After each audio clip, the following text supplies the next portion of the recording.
लोकसभा चुनाव को लेकर कांग्रेस और बीजेपी अलग अलग तरह से प्रचार प्रसार करने में जुटी हुई है। चूंकि अब कुछ ही दिन चुनाव को लेकर बचे हुए हैं, तो कांग्रेस और बीजेपी ने अपनी अलग अलग रणनीति बनाई है।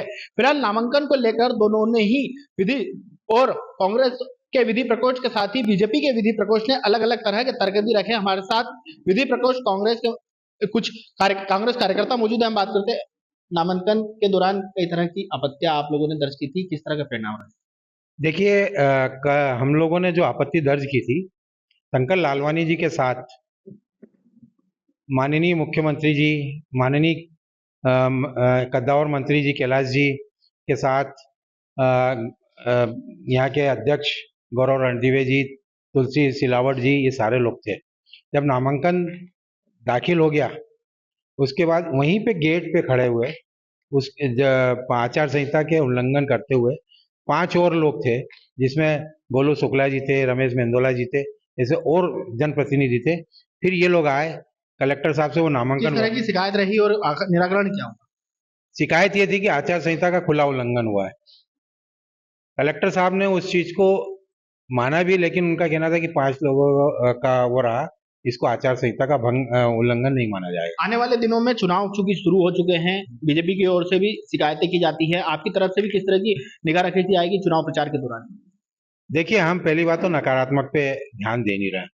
हमारा मेन उद्देश्य है कि इस समय जो महंगाई का मुद्दा है और बेरोजगारी का मुद्दा है, हम इन दो चीजों को लेके चल रहे हैं। हम युवाओं को कंसंट्रेट कर रहे हैं और महिलाओं को कंसंट्रेट कर रहे विधि हैं। प्रकोष्ठ का एक, चूंकि आप कांग्रेस के मतलब एक निगरानी समिति में है कि बीजेपी क्या कर रही है उसकी चुनाव आयोग को शिकायतें करना, किस तरह से आपकी निगाह रहेगी कि कुछ गलत होता है तो निर्वाचन आयोग को जानकारी देना, किस तरह से शिकायत का वो रूप रेखा रहेगी? देखिए, अभी कुछ चीजें आ रही हैं, जैसे कि एक अभी कथा भी होने जा रही है।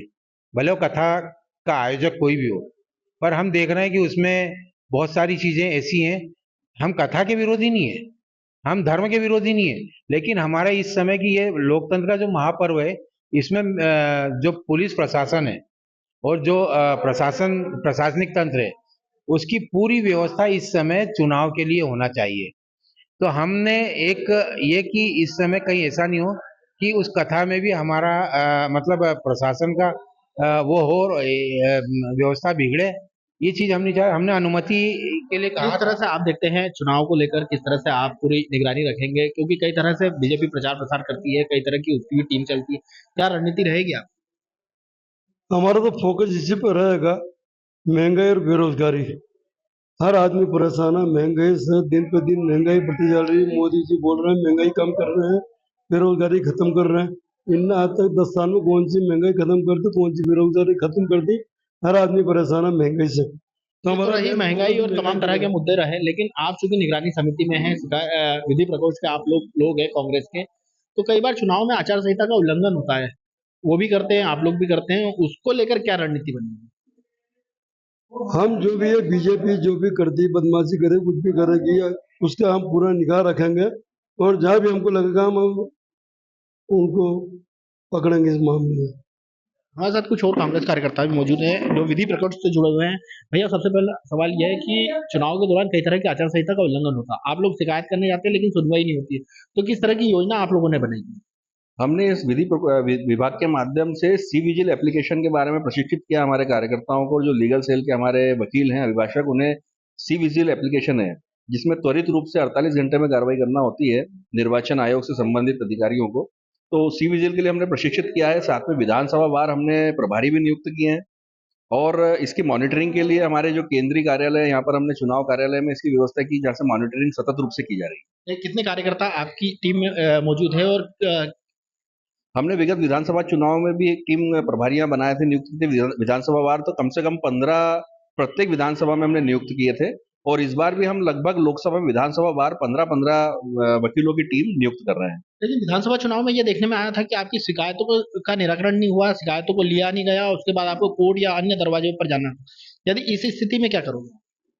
शिकायतों का निराकरण न होने की स्थिति में जो भी उसके वैधानिक उपचार हैं, उसको हम बिल्कुल अमल में लाएंगे और इसकी न्यायालय में भी शिकायत करेंगे और इसको जो भी इसका उचित फोरम है उस पर उसको उठाया जाएगा। अभी काफी दिन बीत चुके हैं चुनाव को शुरू होने, कैंडिडेट डिसाइड हुआ, फिर नामांकन हुआ, काफी हुआ, कुछ शिकायतें करी? हाँ, लगभग हमारे जो विधि विभाग है उनकी ओर से कम अभी 96 शिकायतें हम कर चुके हैं विभिन्न विषयों को लेके, जैसे वॉल पेंटिंग है जो कि कई जगह पर विपक्ष सत्ताधारी दलों की वॉल पेंटिंग की हुई है जिसमें मत मांगना और पार्टी का प्रचार प्रसार किया गया है। इसके अलावा और भी कई प्रकार की शिकायतें हैं हमारे जो अभिभाषक हैं वो दर्ज करा रहे हैं। कई बार सोशल मीडिया के माध्यम से भी वीडियो वायरल किए जाते हैं, फेक वीडियो आजकल चलते हैं, उसको लेकर किस तरह से मॉनिटरिंग की जाएगी?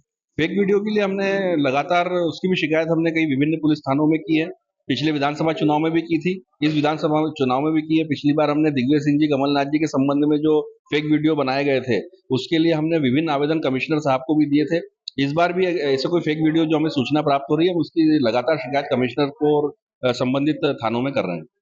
ये थे हमारे साथ कांग्रेस के कार्यकर्ता जिनका कहना है कि हमने विधि प्रकोष्ठ के माध्यम से एक टीम बनाई हुई है और जो लगातार बीजेपी जिस तरह से प्रचार प्रसार करती है और किसी तरह की कोई आचार संहिता का उल्लंघन किया जाता है तो उनके खिलाफ कार्रवाई की जाती है। फिलहाल यह क्रम आने वाले दिनों में भी जारी रहेगा। इंदौर से TV9 भारतवर्ष के लिए संदीप मिश्रा।